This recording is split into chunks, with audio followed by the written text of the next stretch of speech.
I'm not going to get involved in what was a matter of justice. Do you not consider it a miscarriage of justice when you have the FBI writing, "We want to get someone to lie"? Is that a miscarriage of justice? But in the end, he pleaded guilty, and that's... You hesitated because you know what the answer is. The answer is yes. A lot of other people to and I would encourage the media to cover it, because I've watched a lot of your networks. I've read a lot of your papers.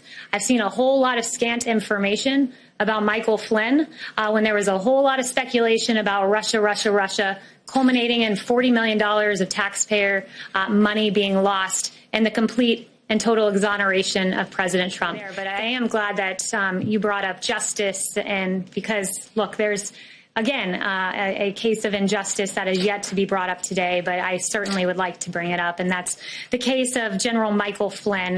What we've all learned from that should scare every American citizen. The fact that you had Jim Comey admitting in December of last year that he violated a protocol by directing agents to confront Flynn, something that he would not, quote, have gotten away with under previous administrations. The FBI told Flynn he didn't need a lawyer when they came to meet with him.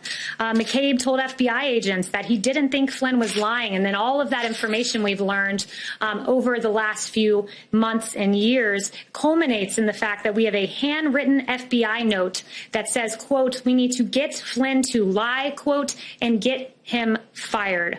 There was an unfair target on the back of General Michael Flynn.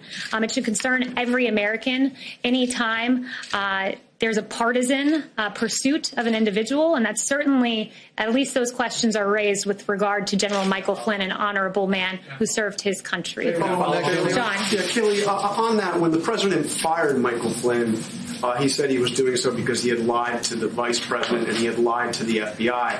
So, given all that you've just said, isn't it still true? Doesn't the president still believe that Michael Flynn lied to Vice President Pence and lied to the FBI?